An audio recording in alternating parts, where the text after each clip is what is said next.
Buenas tardes y bienvenidos a esta conferencia de prensa de hoy, 25 de marzo, sobre el estatus COVID. Recibimos el mensaje del ministro de Salud, Daniel Salas. Muy buenas tardes a todos los compañeros de gobierno, todos los presentes y que están sintonizados.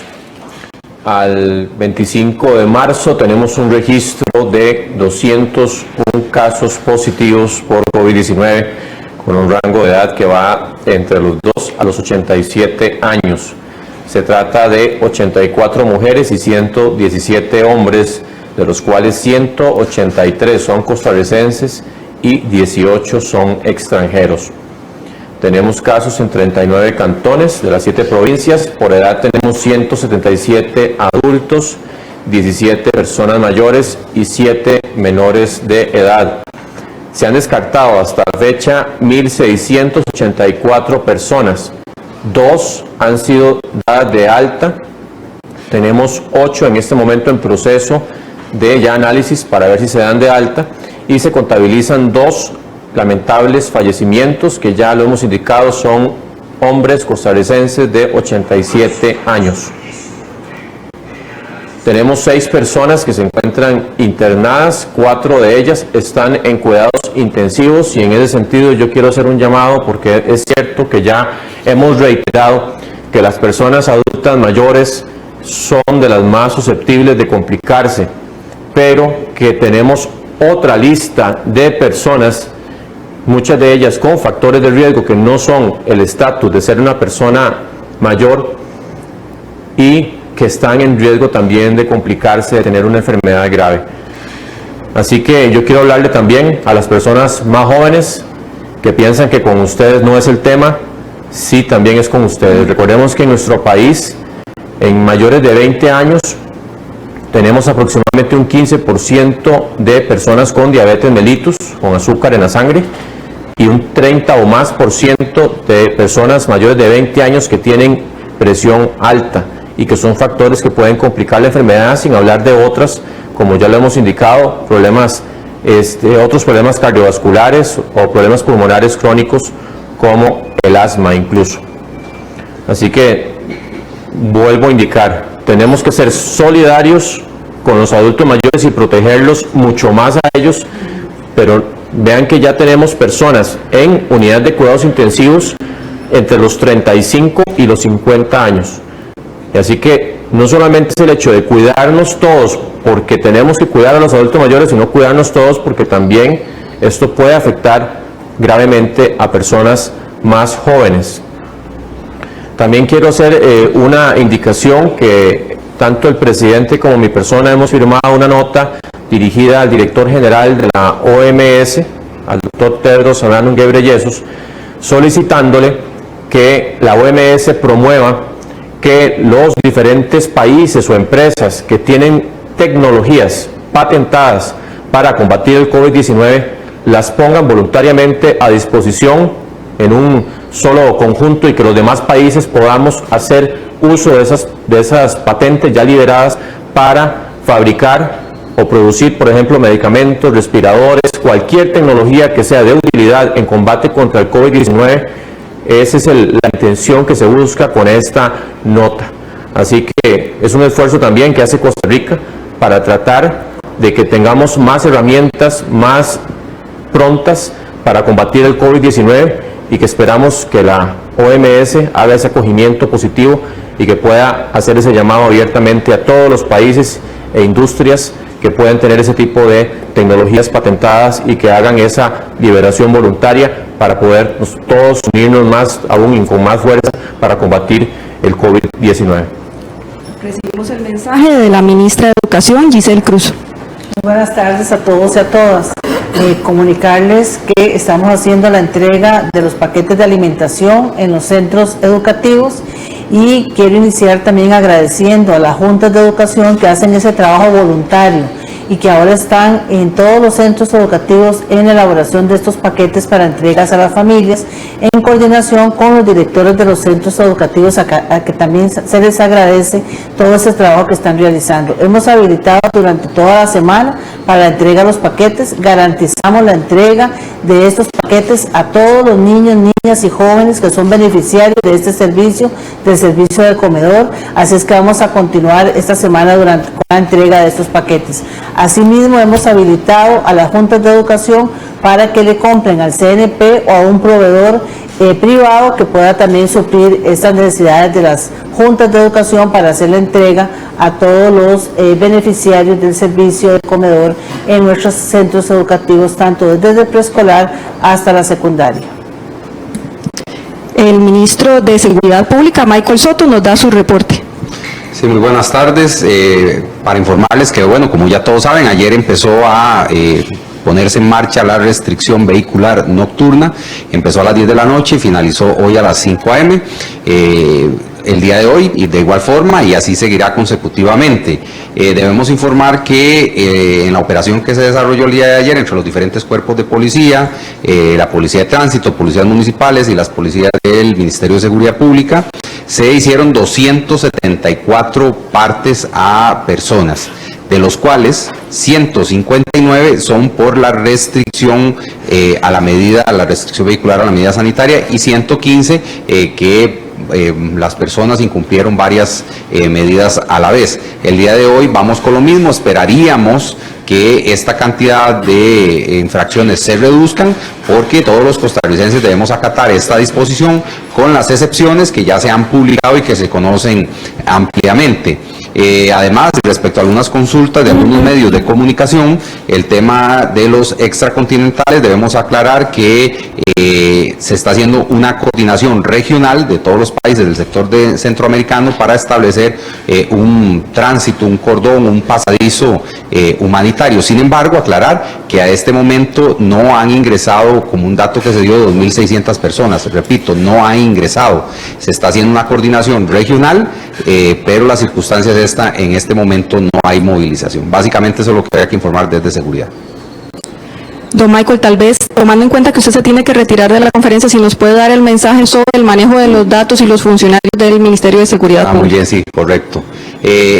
Hoy recibí varios mensajes vía WhatsApp donde aparentemente un funcionario del Ministerio de Seguridad Pública había generado alguna información sobre los datos que ya se acaban de oficializar acá. Vista esta circunstancia, vamos a proceder al análisis de las circunstancias desde el punto de vista legal, y se procede a la apertura de un proceso administrativo disciplinario para investigar, bueno, qué fue lo que ocurrió, pero debemos recordar a todas las personas que los datos que se manejan son confidenciales y se harán públicos hasta el momento que se hagan las conferencias de prensa, como ha sido lo habitual estos días. Gracias, don Michael. Como les decía, don Michael se debe retirar para continuar con su agenda. Recibimos en este momento a doña Victoria Hernández, ministra de Economía, Industria y Comercio. Felices sueños. Gracias.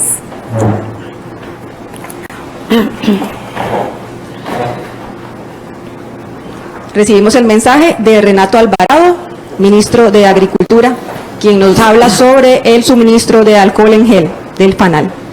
Muy buenas tardes a todos y todas.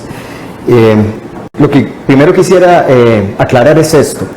La FANAL es quien distribuye el alcohol y vende el alcohol en este país. Quien realmente produce el alcohol son los ingenios que están incorporados en Laica, que es la corporación que produce, que agremia a todos los azucareros. En segundo lugar, quiero decirles que tenemos el suficiente alcohol. En este momento la FANAL cuenta con 1 millón de litros de alcohol, y lo que usualmente en periodos normales se utiliza en la FANAL para distribuir son alrededor de 7 millones de litros de alcohol anuales. Hemos hecho una reserva para garantizarle a la caja el que tenga el suficiente alcohol en esta situación de emergencias, y para ello hemos hecho una reserva de 1.500.000 litros de alcohol. El consumo anual de la caja en estados normales no supera los 500.000 litros. Por ello, entonces, estamos haciendo una reserva que nos garantiza más de 1 año de reserva de alcohol para atender la emergencia. Con los restantes millones de litros de alcohol, que rondan los 9 millones de litros de alcohol. Estamos atendiendo la demanda de la industria nacional, que es quien fabrica el alcohol en gel e utiliza el alcohol para hacer algunos otros productos de desinfección que podemos ver en el mercado. Para ello tenemos entonces 9 millones de litros que estamos distribuyendo en este momento de una manera eficiente y muy rápida para todas las empresas que requieren el alcohol. El tiempo en que estamos durando para hacer las entregas a los diferentes camiones que llegan a solicitar alcohol no supera los 30 minutos y estamos trabajando de lunes a domingo para hacer estas entregas mediante un proceso de citas para hacerlo ordenado y más eficiente. En estos últimos días hemos aumentado la entrega de alcohol en un 492% a las industrias, y esto demuestra que el alcohol está siendo puesto en el mercado de parte de la FANAL. Hicimos una negociación extraordinaria, como les decía anteriormente, con Laica para poder abastecernos de este alcohol, y estamos en un trabajo conjunto con Laica, que es quien produce el alcohol, para ver la posibilidad de obtener más alcohol, si es posible, para poderlo tener en resguardo de esto. Además, una de las acciones que hemos tomado rápidamente es el envase en 5 litros y en 1 litro de alcohol que la FANAL está sacando en estos momentos para tener un envase diferente. Tenemos conocimiento de que algunas empresas han tenido dificultades con los envases, pero que estamos previo a resolverlas en estos días.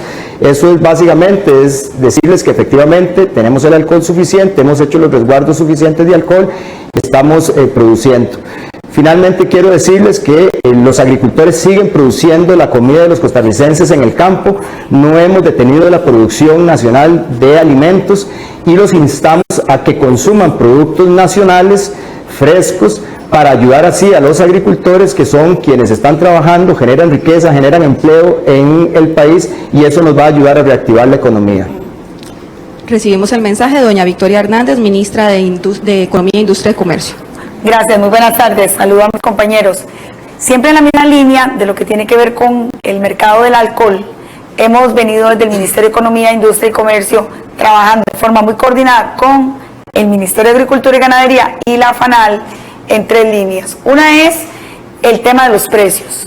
Habíamos hecho un estudio inicial de mercado para ver si podíamos o existía posibilidad de regular tanto alcohol en gel como líquido, jabón líquido, jabón antibacterial líquido y en barra, y toallitas desinfectantes. Una vez que terminamos el estudio, el mercado, digamos que se acomodó. Entonces nos concentramos en el abastecimiento de alcohol en las 2 modalidades. Siendo así que a veces pareciera ser que hay 24 empresas en el país que producen alcohol en gel y hay otra cantidad importante de empresas que producen alcohol líquido. Entonces estamos profundizando en la industria, en coordinación con FANAL, cuánto compran estas empresas, cuántos productos hacen a base de alcohol, porque en realidad la idea es priorizar la venta del alcohol que llega a FANAL desde Laica, que además se rectifica y se destila para que se convierta en alcohol de fricciones o para que sea el alcohol base del alcohol en gel. Estamos profundizando en esos estudios para entender esa cadena de abasto y garantizarle a la gente que exista producto en anaqueles. Con relación al precio, estamos haciendo verificaciones en el transcurso de esta semana, viendo que el precio sea el precio justo y moderado, y si volvemos a detectar una conducta, digamos que no es la deseable de cara a los consumidores, ya les voy a decir cómo lo van a comparar, procederíamos a regular el precio. Los precios van a estar publicados a partir de hoy a las 2 de la tarde, lo que es cuánto cuesta el alcohol multiuso, lo que se conoce como el alcohol de fricciones. Ese va a estar publicado en la página web del Ministerio de Economía. Entonces, para que las personas también, si bien es cierto, cuando un producto no es regulado, no se puede denunciar ante un incumplimiento, si recibimos, digamos, denuncias que no son las formales, en qué lugares se está colocando el precio del alcohol a un precio superior. Yo creo que eso sería. Recibimos por último, para entrar a un periodo de preguntas, el mensaje de Román Macaya, presidente ejecutivo de la Caja Costarricense del Seguro Social. Muy buenas tardes.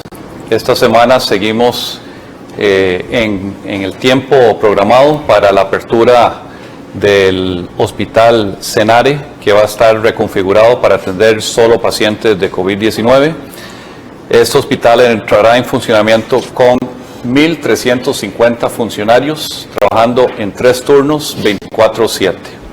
Así que estaremos informando sobre el momento exacto de esa apertura, pero todo sigue en pie para eso. Han habido algunos comentarios sobre la línea 905 Mi Salud para solicitar la entrega a domicilio de medicamentos. Aparentemente el día de ayer hubo una saturación de ese número telefónico.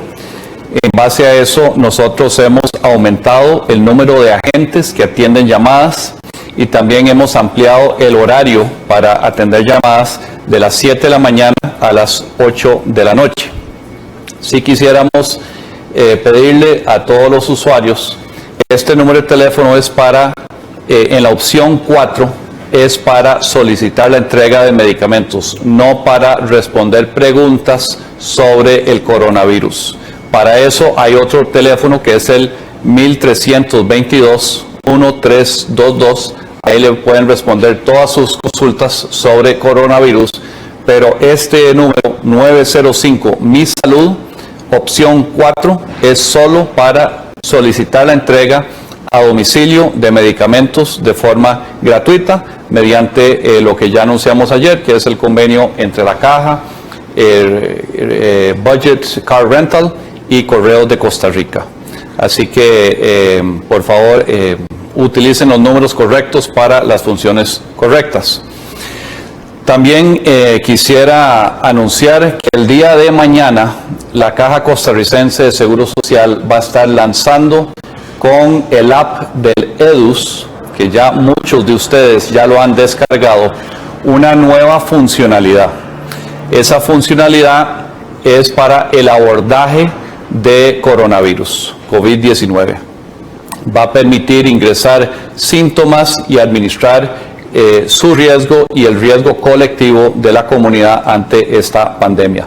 Así que el día de mañana estaremos haciendo una teleconferencia para explicar en términos ya más didácticos cómo es que se utiliza ese app que ha sido descargado ya más de 1.3 millones de veces en nuestro país. Entrando al periodo de consultas, varios medios nos preguntan sobre los laboratorios aprobados para realizar la prueba COVID. ¿Cómo va a fiscalizar el Ministerio de Salud estas pruebas de laboratorio? Y si ellos tienen exactamente la misma prueba que ejecuta Inciensa. Y que si solo ejecutan las pruebas que les envía el Ministerio de Salud. Don Daniel. Sí, los laboratorios que por el momento tienen aprobación para hacer la importación de los kits para la prueba corresponden a la BIN y Bíblica. Eso no indica que pues obviamente cualquier otro ente que cuente con autorización, ¿verdad?, del Ministerio de Salud para fungir como servicio de salud privado en las diferentes modalidades, pues puede hacer la solicitud. La prueba que tiene Inciensa es una prueba específica que sigue un protocolo, es el protocolo de Berlín, no es la misma prueba. Sin embargo, sí se han hecho análisis que cumple con lo que yo indicaba anteriormente, parámetros de calidad en cuanto a la sensibilidad y especificidad de la prueba, que eso lo que significa es básicamente que no van a tirar resultados que son, digamos, negativos cuando deben ser positivos o positivos cuando deben ser negativos. En realidad aquí ya lo hemos dicho muy claramente, se está condicionando de acuerdo al reglamento de vigilancia de la salud que tienen que notificar inmediatamente detecten un caso o que tengan un sospechoso, lo tienen que notificar inmediatamente al Ministerio de Salud. Si no lo hicieron de esa forma, automáticamente se les suspende el permiso de utilizar la prueba, porque aquí tenemos que tener el sistema de vigilancia bien sintonizado, bien sincronizado y tenemos que hacer las actuaciones epidemiológicas oportunamente. Así que cualquier retraso en la recepción de un paciente que cumpla con la condición de sospechoso o que ya esté confirmado, y que no tengamos esa información de forma oportuna, se les desautoriza inmediatamente a utilizar esa prueba. Doña Giselle, nos preguntan que si se ha contemplado adelantar las vacaciones de medio año para así de esta forma poder concluir con éxito el curso lectivo. Nosotros estamos haciendo valoraciones para determinar algunos aspectos. Recordemos que ampliamos el curso lectivo hasta el 23 de julio y las vacaciones de 15 días están estipuladas por el código como vacaciones, pero sí estamos haciendo una revisión para todo el ajuste del calendario escolar. Tal vez precisemos, doña Giselle, porque indicamos 23 de julio, en realidad estamos hablando de que se extiende hasta diciembre. Exactamente. 23 de diciembre se extendió el curso lectivo. Perfecto. Nos consulta Multimedios si don Román, circulan redes videos de supuestos pacientes que han huido de hospitales y que al parecer tienen COVID-19. Si nos puede dar una declaración al respecto. Bueno, de eso no tenemos ninguna información. Definitivamente es algo que atendemos, y las personas que están hospitalizadas están ahí por una razón, porque no solo son positivos, sino sintomáticos, tienen condiciones para estar en un hospital, y de eso no tenemos información. Sin embargo, hacemos un llamado a toda la ciudadanía de que actuemos responsablemente de acuerdo a nuestro estado de salud siempre. Don Daniel, nos preguntan del semanario si los fumadores corren más riesgo de sufrir complicaciones si son contagiados por coronavirus. Bueno, en eso ya hay un estudio muy grande que brindó el CDC de China, en donde indica que, recordemos, los factores de riesgo más prevalentes para enfermar con gravedad por COVID-19 son la hipertensión, que el fumado es un factor de riesgo muy importante para desarrollar hipertensión, y que muchas de los cánceres y enfermedades pulmonares crónicas se asocian con el fumado. Entonces, en realidad, el tabaquismo sí, como propulsor de los factores de riesgo, ya conlleva justamente un factor de riesgo, y además de que las personas fumadores crónicas, tienen un asunto, y es que se empiezan a barrer los mecanismos de defensa normales de la vía respiratoria y son más propensos a infecciones.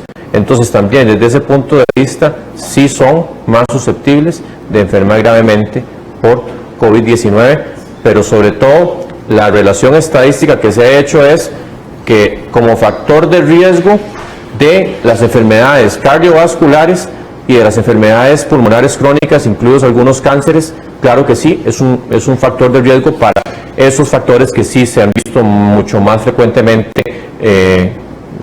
digamos, afectados en el sentido de enfermedad grave. Doña Victoria, ¿cuáles medidas se están adoptando para el apoyo de las MIPYMES ante el COVID-19? Muchas gracias por la pregunta, porque realmente la omití por informar solamente los temas de alcohol, y también omití mencionar, que hemos estado abordando la industria, y en ese sentido, por instrucción del presidente, vamos a profundizar más, así que las industrias que producen alcohol normal y alcohol en gel no se extrañen, pero además probablemente los llamamos directamente desde el despacho. Con las MIPYMES hemos creado una mesa interinstitucional de trabajo que aglutina todas las instituciones públicas que están vinculadas al tema, digamos, del emprendimiento y la gestación. Aquí estamos, ya hicimos todo un replanteo de acciones de cortísimo plazo, como el esta semana, como bien lo planteaba don Renato, en el lado agrícola, una campaña nacional que invite a nosotros los costarricenses a comprarle a la microempresa nacional. Necesitamos generar una contención. Por otra parte, hemos venido destinando recursos desde el Sistema Banca para el Desarrollo, donde estamos ofreciendo moratorias a los usuarios del sistema que van entre 6 a 9 meses y periodos de gracia, así como desde FODEMIPYME y Banca estamos articulando lo que hemos llamado readecuación de préstamos para capital de trabajo. Muchas personas en su tarea cotidiana de sostener su empresa han identificado la posibilidad de abordar el servicio de entrega, como se conoce como el Express, o profundizar en el tema de las nuevas tecnologías, o requieren acompañamientos específicos, y para ampliar o diversificar su servicio y lograr llegar con su producto o su servicio a los hogares de las personas costarricenses. Entonces también venimos trabajando en la implementación de esos programas de acompañamiento que la pyme necesita. Necesitamos las pymes de cerca, realmente las necesitamos muy cerca del Ministerio de Economía, muy cerca de las instituciones tipo INDER, Ministerio de Trabajo, Instituto Mixto de Ayuda Social, INAMU, Ministerio de Ciencia y Tecnología, PROCOM, Instituto Costarricense de Turismo y nosotros. Esta mesa es coordinada por el Ministerio y la verdad que ya instalamos esta sesión, la primera sesión, y me parece a mí que se me está manejando desde el Viceministerio, entonces podemos impulsar y conocer más las necesidades. En materia de fondos, acompañamiento, plataformas tecnológicas, estamos lanzando, apoyando el lanzamiento de lo que se llaman los centros comerciales virtuales, conocidos como los marketplaces. Entonces yo creo que venimos accionando varias cosas que generen contención y que nos ayuden a sostener estas pequeñas empresas en este trance. Muchas gracias por la pregunta. Don Román, nos consultan si los funcionarios del Hospital San Juan de Dios cuentan con los implementos de limpieza para poderle hacerle frente a esta labor. Y además de que el martes falleció una adulta mayor que tenía 1 año de estar hospitalizada. Tras su muerte, el Ministerio de Comunicación indicó que le realizarán pruebas para determinar si la causa fue COVID. Si nos podemos referir a ese caso y además de cuál es el riesgo de los pacientes internados en centros médicos se puedan contagiar. Bueno, la señora que desafortunadamente falleció salió negativa en la prueba del COVID-19, así que ese caso se descarta por esta enfermedad. En cuanto a los suministros y los insumos para limpieza, esto es algo que se le entrega a todos los hospitales del país, es una necesidad y nuestra gerencia de logística se encarga de esta distribución a diario todos los días.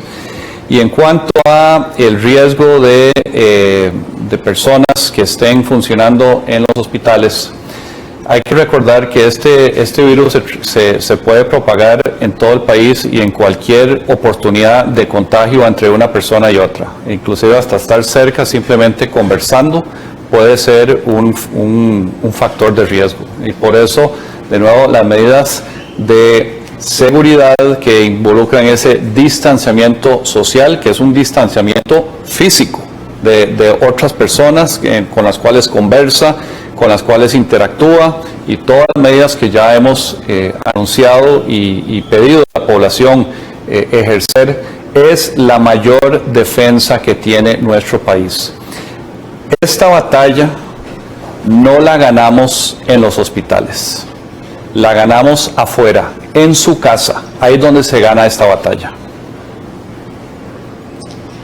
Nos consultan de por qué si no se está recomendado el uso de mascarillas en algunos funcionarios de la Caja sí las están usando fuera de su jornada laboral, ministro. Bueno, vamos a ver, recordemos que ya hemos indicado anteriormente que las mascarillas para la población en general no se recomiendan, que en realidad es más que todo un asunto que se puede usar para la gente que ya está enferma, porque en realidad para proteger el ingreso de partículas no funciona muy bien los cubrebocas normales, los quirúrgicos. Y que en el caso, por ejemplo, de ciertas poblaciones que están más expuestas al virus, como los trabajadores de la salud, pues eventualmente incluso eso podría conferir a la población más bien una protección. Ahora, claro, pues obviamente lo que dice el doctor Macaya es sumamente importante. Lo que hemos hablado, el distanciamiento social se hace sumamente importante, y es que seguimos viendo todavía personas que están en espacios públicos muy cercanos. Es importante que incluso en las mismas conversaciones mantengamos una distancia de 1,5 metros más, para evitar justamente que eventualmente las gotitas, incluso de saliva en las conversaciones, pues puedan también convertirse en un transmisor del virus. Y estas medidas pues se mantendrán hasta que ya veamos que el comportamiento de la curva más bien empieza a decrecer y que ya en realidad tengamos un riesgo mucho menor de contagio a nivel poblacional. Don Román, nos preguntan si se están contemplando los hoteles para aislar a los pacientes y quién haría el pago de este tipo de servicios y cuánto es el presupuesto más o menos que se maneja. Bueno, este es un proyecto que se sigue desarrollando a lo interno de la Caja en cuanto a cómo podríamos usar ciertas instalaciones que podrían ser de hoteles u otro tipo de infraestructura para el aislamiento de casos positivos que son o asintomáticos o de síntomas leves. Es básicamente para sacarlos de un entorno familiar, que no contagien al resto de la familia o que no contagien a personas en su círculo social. Es algo que todavía no se ha finalizado, pero está avanzado el análisis de esta estrategia de aislamiento de personas que ya son confirmadas, y estamos en un estado de proyección de demanda. Tendremos que entrar a una evaluación región por región en el país de cuál es la infraestructura que existe en cada región del país que se podría utilizar y el costo que implicaría utilizarla. Así que no tengo un dato de cuánto costaría en este momento, pero ante una emergencia nacional tenemos que buscar medidas extraordinarias. Don Daniel, nos preguntan medios regionales el trabajo que hacemos para evitar que alguna persona contagiada en área metropolitana no viaje a zonas rurales y un poco el trámite que se hace con el aislamiento. Sí, recordemos que desde que empezó esto en finales de enero, ¿verdad?, que activamos todo el sistema de vigilancia, establecimos la figura del aislamiento dentro de lo que es el manejo del COVID-19 y de la cuarentena. La cuarentena se usa para las personas que tienen la posibilidad alta por el nexo epidemiológico de desarrollar síntomas en los siguientes 14 días. Y ahí pues se ha indicado, ya incluso por misma orden sanitaria, que esas personas tienen que cumplir con esos 14 días. Si desarrollan síntomas, inmediatamente pasan a ser un caso sospechoso, se le toma la muestra y si sale confirmado, pues con más razón se le continuará el aislamiento por los mínimos otros 14 días a partir de ese momento, o hasta que tenga 2 pruebas consecutivas negativas en una diferencia de 24 horas.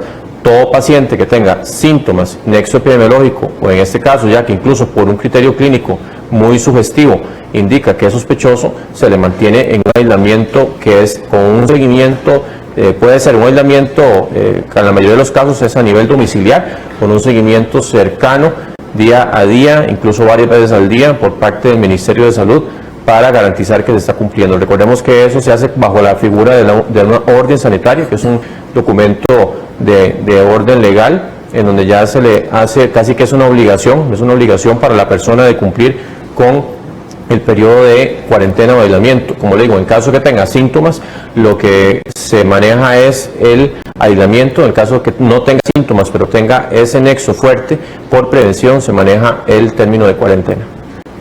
Don Román, nos preguntan si yo no soy asegurado, ¿puedo acudir igual a los servicios ante el COVID? Sí, ya hemos reiterado una y otra vez que esto es una emergencia nacional. Si alguien se presenta con síntomas que son consistentes con COVID-19, va a ser atendido, y si sale positivo, va a ser atendido igual. Aquí vamos a hacer distinción entre asegurados y no asegurados, porque es un tema de salud pública. Hay un interés nacional que priva sobre el estatus de aseguramiento en esta emergencia. Ministro, si podemos explicar en detalle qué es la transmisión comunitaria y por qué decimos que no se ha evidenciado en Costa Rica, cuántos pacientes estarían ya en línea de recuperación y por qué no se incluye a las personas con discapacidad como población en riesgo. Bueno, ya sabemos que muchas de las personas con discapacidad pueden tener factores de riesgo asociados, como hipertensión, como enfermedades pulmonares crónicas, algunos con cáncer. Ya hemos indicado que el estudio estadístico más importante, que tiene un seguimiento de más de 45,000 personas, que justamente nos permite extraer cuáles son los factores de riesgo que nos dicen que una persona puede tener más oportunidad de enfermar gravemente.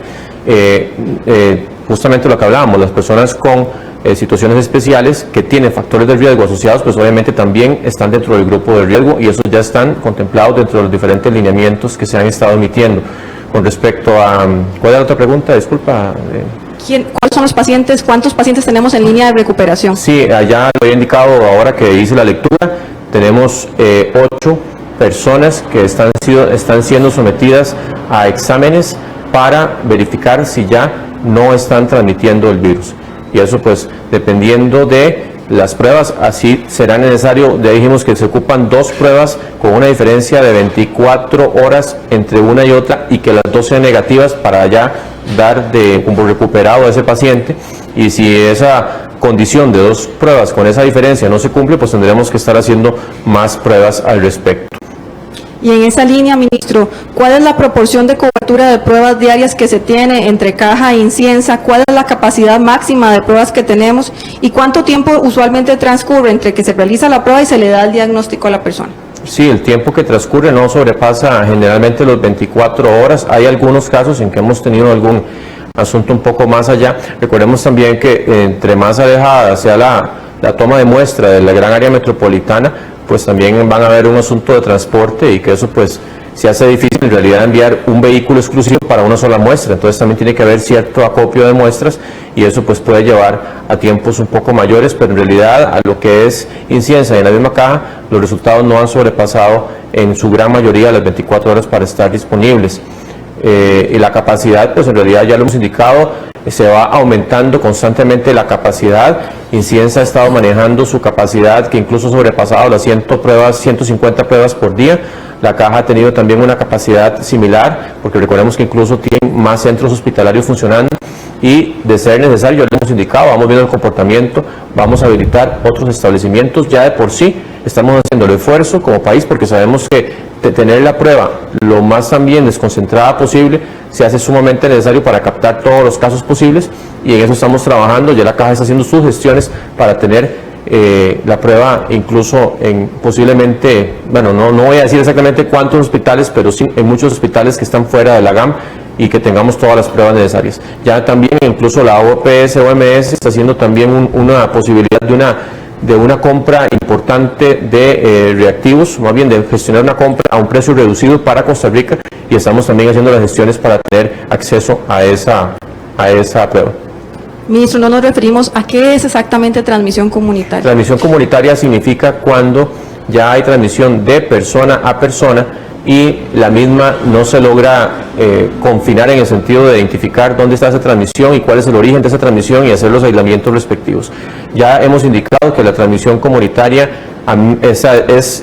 puede haber incluso una transmisión silenciosa en donde no se haya detectado, en el sentido de que hay personas que no teniendo síntomas aún así pueden transmitir la enfermedad, o que hay personas que tengan síntomas muy leves que no necesariamente incluso se catalogan como un cuadro sospechoso y puede haber eventualmente transmisión comunitaria. Nosotros hemos hecho todo lo que hemos encontrado y que se ha captado como caso, se ha hecho todo el seguimiento y todo el levantamiento de los contactos cercanos para poder hacer los aislamientos o cuarentenas correspondientes.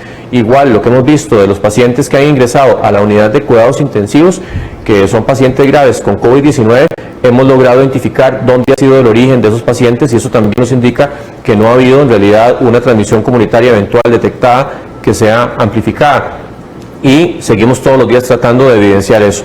Pero eso es una condición que igual, después es un virus muy transmisible y puede haber en algún momento transmisión comunitaria, sobre todo cuando no hay distanciamiento social, cuando no seguimos las medidas de higiene y cuando no hacemos caso a las órdenes sanitarias, porque lamentablemente en esto hemos estado haciendo todo lo posible para darle seguimiento cercano a todas las personas, pero en eso yo también llamo a que por qué tiene que haber una orden sanitaria para que la persona cumpla con su aislamiento, con su cuarentena. O sea, como indicábamos anteriormente, es una situación de riesgo que estamos protegiendo al resto de la población. Puede ser que esa persona incluso empeore su cuadro y requiera una unidad de cuidados intensivos o contagie a más personas, así que también aquí apelamos a la responsabilidad individual y social de cada persona, porque aquí no estamos tratando con niños, ¿verdad?, que no entienden justamente de lo que está ocurriendo. Son personas adultas que se les ha explicado de qué se trata esto, así que ocupamos esa colaboración en distanciamiento social, en medidas de higiene y obviamente también el cumplimiento de las medidas sanitarias que se dicten, y que, como por ejemplo hemos ya visto con lo de la restricción vehicular nocturna, que también es una medida sanitaria,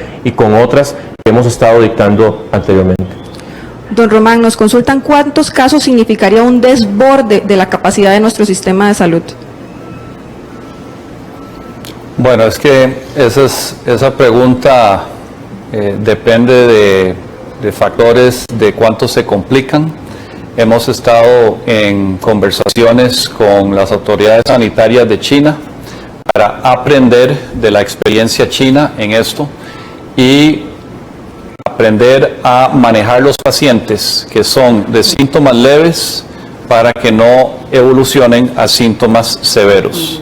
En la medida que mantengamos más pacientes en síntomas leves, obviamente vamos a tener mucho más capacidad de respuesta como institución a que si muchos de ellos evolucionan a síntomas severos. Y eso tiene factores de riesgo con todo lo que ya hemos hablado, de hipertensión, de diabetes, de asma, de cáncer. Entonces es una respuesta difícil de responder, pero sí hay algo más general que podemos volver a afirmar. Si el crecimiento de casos es exponencial, no hay recursos que sean suficientes. En ningún sistema de salud del mundo no hay recursos suficientes. Inclusive entre sistemas que tienen mucho más recursos a uno con menos recursos, si el crecimiento de casos es exponencial, lo que se gana el sistema más fuerte es unos días o semanas más antes de que ese también esté saturado. Y por eso es lo que dije anteriormente. A pesar de todo el esfuerzo que está haciendo la Caja, que estamos reconvirtiendo hospitales enteros, el Senare, a atender la emergencia de manera exclusiva, que estamos comprando equipo sumamente costoso. Ya hemos comprado más de 200, casi 250, es más, 251 para ser precisos, ventiladores. Cada uno de esos ventiladores cuesta más o menos $35,000. Hemos comprado máquinas, equipos muy complejos como ECMO 4, que solo esa compra fue prácticamente $1 millón. Toda esa inversión no le gana a la disciplina de los costarricenses. O sea, entre más disciplinados seamos todos los costarricenses, todos los que vivimos en este país, en ese distanciamiento social, en ese aislamiento, y como dice el señor ministro, no esperar una regañada o a que nos dicten algo por ley. Hagámoslo porque es lo que hay que hacer. Es lo que hay que hacer por nuestra salud y la de nuestra familia y la de nuestros adultos mayores. Entonces, esto no se gana en los hospitales, se gana en la casa, haciendo caso. Tal vez va un poco en contra de nuestra idiosincrasia costarricense, de que todos somos igualados y no lo veamos entonces como hacer caso, como hacer lo correcto. Somos una población muy educada y sabemos las consecuencias de no practicar esas medidas de higiene, de distanciamiento social, y eso es lo que tiene el mayor efecto en nuestra capacidad como institución, como caja, de responder a esta crisis. Yo quiero apelar a algo que también es importante aclarar, que el distanciamiento social que estamos hablando en realidad es un distanciamiento primeramente físico. O sea, a la hora de no estar cerca, de mantener esa distancia de 1.5 metros o más en una conversación, o de no saludarnos con la mano o de abrazo, o todas las medidas que si estamos haciendo una fila en un lugar para ser atendidos porque no hay otra posibilidad. Recordemos que en este momento tenemos que buscar cómo hacer los trámites virtualmente, o que alguien con que no tenga factores de riesgo nos ayude a hacerlos, pero no. El distanciamiento social que hablamos es principalmente físico, es distanciarnos también físicamente, porque justamente la enfermedad se transmite por las gotitas de saliva que mayoritariamente van en estornudos y tos, pero también incluso puede ser a través de una conversación. Disculpamos a don Renato, que tiene que continuar con su agenda. Ministro Salas, nos hacen varias consultas sobre las proyecciones. Si proyectamos cuál es la cantidad aproximada de costarricenses o de población en Costa Rica que se va a ver afectada por el COVID, ¿cómo vemos la curva, el comportamiento que está teniendo en este momento, y cuál es el análisis que se hace experto de esta curva en este momento? ¿Cuáles son las fases de la enfermedad y las etapas de contagio de la enfermedad? Y por último, ¿quién lo acompaña a usted en la toma de decisiones ante la emergencia que estamos viviendo? Bueno, son muchas preguntas, tal vez me las vas diciendo una por una porque no las puedo retener todas. Con respecto a quién acompaña las decisiones, es todo el equipo de gobierno. O sea, aquí nos hemos unido todos, desde la parte económica, la parte social, la parte de salud directamente, la parte de emergencias, y todos los demás compañeros en realidad se hace un análisis, y dependiendo de cómo vayamos viendo el perfil y las necesidades de tomar acciones, así vamos incorporando a diferentes miembros del equipo de gobierno. Y en eso pues también yo agradezco porque se han sumado mucho la empresa privada y organizaciones no gubernamentales que han puesto sus servicios, su aporte, su esfuerzo para hacer teletrabajo, sus insumos, su conocimiento, para incluso desarrollar, por ejemplo, respiradores internamente, haciendo el esfuerzo, las mismas cubrebocas para el personal de salud principalmente. Pero en esto ha sido una unión muy importante y claro que las decisiones se valoran y se tamizan todos los días bajo el liderazgo también del señor presidente de la República, que es el que al final pues, es el que organiza los demás equipos de trabajo para poder tomar las decisiones. Y con respecto a las proyecciones y se ha dicho de que, contagio. Sí, recordemos que, bueno, en esto es difícil porque hacer una proyección y manejarla con un grado alto de certeza, porque es una enfermedad relativamente nueva, no hemos tenido experiencia en pandemias del nuevo coronavirus.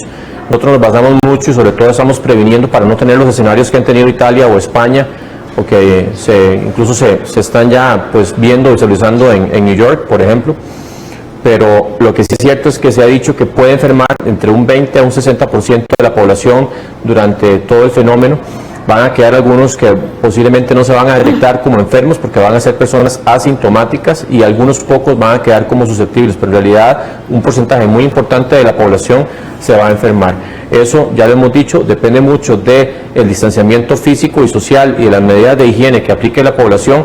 Podemos hablar ya de escenarios en donde eventualmente no logremos saturar los servicios de salud y podamos darle esa oportunidad a las personas que enferman gravemente de contar con su asistencia en unidades de cuidados intensivos, o si no hay una respuesta adecuada de la población, sí podemos tener un escenario en donde hay una saturación de esos servicios y que, como lo ha dicho el doctor Macaya, no hay sistema de salud, no existe en el mundo ni en este planeta completo, no existe ningún sistema de salud que pueda, en un crecimiento exponencial donde la población no hace caso, donde la población sigue conglomerándose, donde no hay respeto de distanciamiento físico en las filas, en donde vamos a tener ese escenario lamentable de saturación de servicios. ¿Qué otra? No, tenemos consultas sobre el manejo de la información, la seguridad y la confidencialidad con que se maneja la información que se está mapeando desde el Ministerio de Salud, y también nos hacen la misma consulta sobre el manejo de la información que está en el EDUS, don Román, pantallazos o fotos de esa información que se está compartiendo. Entonces, tal vez si recibimos una afirmación por cada uno. Sí, eso yo sí he llamado en todo momento a la responsabilidad que tenemos todos los funcionarios de salud y funcionarios públicos en realidad del respeto a la confidencialidad de los pacientes y de la información. Nosotros dentro de los sistemas que tenemos justamente sistemas que manejan esa confidencialidad. Mismo el doctor Macaya se puede referir al EDUS, pero sí, siempre llamamos porque una foto que pueda tomarse de una pantalla, de cualquiera lo puede hacer. Y en ese sentido, sobre todo, y lo hemos visto anteriormente, ¿verdad? Cuando se han circulado informaciones de pacientes, llamamos siempre a esa ética y profesionalismo de todos los que trabajamos en el sector salud o en el gobierno para que nos comportemos a la altura. Estamos manejando un corte de información al mediodía, un poquito después, donde damos la información oficial. Todo lo que es información confidencial se maneja de la forma más segura posible. Pero siempre llamamos a esos profesionales, esos técnicos, esa gente que trabaja en los diferentes niveles de atención en el país y a nivel del Ministerio de Salud, que hagamos siempre ese manejo respetuoso, confidencial y con toda la seriedad que se requiere, porque son al final pacientes y todos podemos eventualmente ser pacientes. Estoy seguro que todos queremos que se maneje la información de la forma más respetuosa y confidencial posible. Y con respecto a EDUS, tal vez. Sí, somos vigilantes sobre el uso de la información del EDUS, y en los casos que se presenten donde haya un uso adecuado, ya sea filtración de información, un pantallazo, una foto que se pueda comprobar, obviamente con el debido proceso, se aplicará lo que en la ley corresponde, que va desde sanciones disciplinarias hasta despido. Vamos a ir finalizando con una serie de preguntas cortas. ¿Identificaron a la empresa que transportaba turistas ayer a la Basílica? Bueno, eso lo manejó el Ministerio de Seguridad y ya no está el ministro, pero sí sé que se hizo la intervención en su momento. En las calles de nuestro país se ven menos personas, un tránsito reducido. Es notorio que hay más personas que siguen la petición de quedarse en casa, pero ¿por qué entonces los números siguen subiendo, ministro? Ya dijimos que el virus va a seguir su paso, que es un virus muy contagioso, y la misión que tenemos todos y todas es que no avance rápidamente. el virus va a seguir su paso, van a haber, habiendo cada vez más casos, y lo que ocupamos es que, ya dijimos, los casos no aumenten de 100 a, por ejemplo, 10.000 en una semana, porque dentro de esos 10.000 va a haber un 5 o un poco menos por ciento que va a requerir de una unidad de cuidados intensivos. Entonces, lo que he venido reiterando y lo sigo informando a la población, prepárense porque van a haber más casos y van a haber también más personas graves. Pero lo que ocupamos es, con esas medidas de distanciamiento físico, social y sanitarias, que no nos enfermemos todos de un solo tiro, porque entonces vamos a ir muchas personas eventualmente a necesitar alguna unidad de cuidados intensivos y ocupamos que esté disponible. Esa es la misión que tenemos, que es lo que ha ocurrido en Italia y en España, que al final ha habido una altísima cantidad de personas infectadas en muy poquitos días o semanas, y eso ha hecho que los sistemas se colapsen, que no haya posibilidad, y lo hemos dicho, en ningún lugar del mundo va a haber esa cantidad.